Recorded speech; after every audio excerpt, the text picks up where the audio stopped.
Welcome back to another episode of 100 Essential Films that you've got to check out.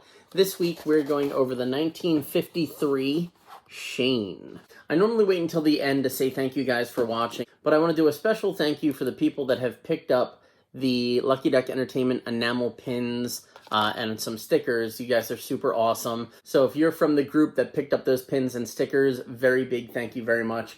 Also, thank you to my Patreon subscribers whose names are going to pop up at the end.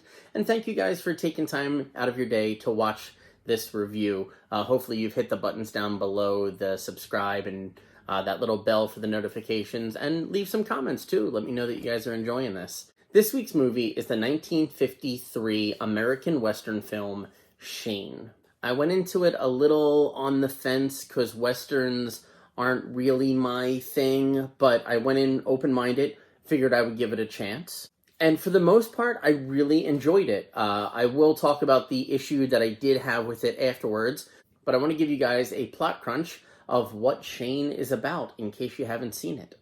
So the movie starts off when we see Shane riding his horse across the beautiful Wyoming territory.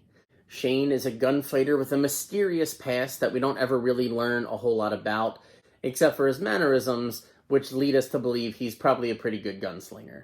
On this journey, he stumbles across a homesteader's ranch that is owned by Joe and Marion Starrett and their son Joey. While the four are talking, they are approached by a group of Riker's men, which I'll get into in just a second. While Joe and Riker's men are talking, Shane can tell that they are not the best group of people. So Shane makes himself known to Riker's men and lets them know that Joe is not alone in this conversation, and Riker's men take a hike. This is where we find out that a ruthless cattle baron named Rufus Riker has hired a variety of rogues and henchmen to harass the homesteaders in this area who all legally own their homes and their claims under the Homestead Act. So it looks like at this point, the story is going to be between the innocent and rightful homestead owners and the evil cattle baron, which this story I'm okay with. The issue that I have with this is a decent amount of the story revolves around the town, which is a decent drive from where the settlements are, where the general store, which is attached to a saloon, run by a man named Grafton. And there is no sheriff. The nearest one is like a day's ride away, so you're looking at 2 days of going to get an officer and bring him back and get things sorted out. But for some reason, even Riker and his men are trying to play by the rules in front of Grafton. So they'll harass and they'll intimidate, but they won't do anything too extreme because they don't want Grafton to go and tell the police to bring them and get Riker kicked out. But at the same time, Grafton understands what this guy is doing and how wrong it is and doesn't get involved. Like, if the homesteaders are legally the owners of their place, nobody should be harassing them, but Grafton lets that slide. And because there's like 3 or 4 significant scenes of the movie that happen in Grafton's in front of Grafton, it almost took me out of the story because now I'm mad at Grafton for allowing this to happen. But if you can look past the aggravation of Grafton letting things slide, there is a good story here. One of the things I like about watching these older movies is seeing actors I know from 80s and 90s movies 30, 40 years younger. And I think Shane has one of my favorite ones in this group, and it's not Shane. About 3/4 into the movie, as a way to balance out the teams again, Riker hires a notorious gunslinger named Jack Wilson, who is played by Jack Palance. Now, I know Jack Palance, City Slickers and City Slickers 2, where he played Curly and Curly's twin brother, Duke.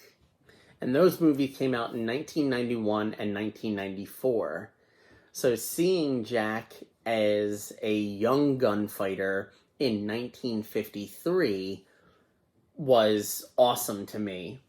But I just found out at this very moment while recording this that Jack Palance is his stage name.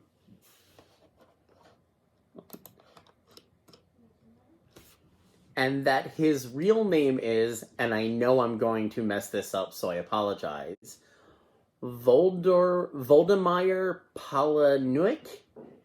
He is a Ukrainian actor born in 1919 and was the understudy for Marlon Brando on the Broadway show of A Streetcar Named Desire, which we just went over a few weeks ago.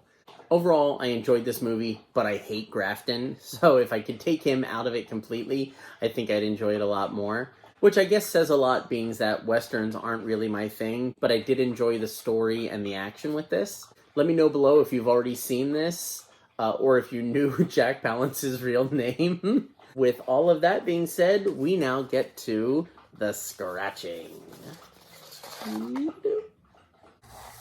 All right, using the Lucky Duck Entertainment pin that you can pick up, and we are scratching off Shane. Should be the beautiful landscape of Wyoming, or possibly Shane behind this. All right, I'm not gonna lie, I cheated a little, I saw.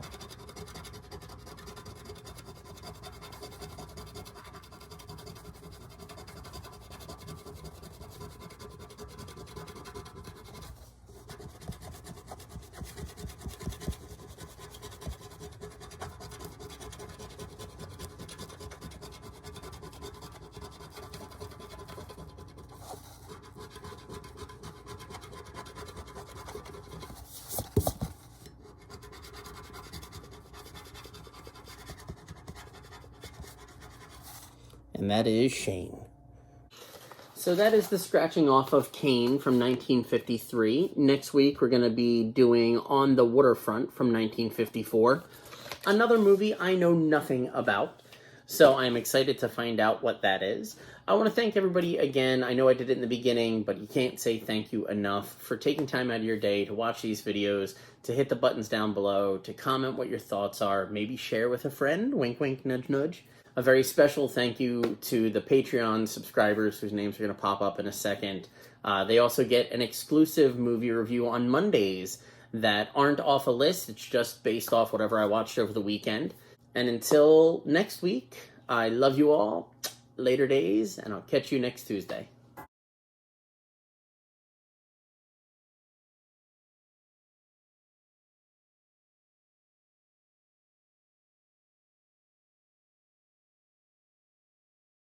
This is the actual face I made when I found out his birth name.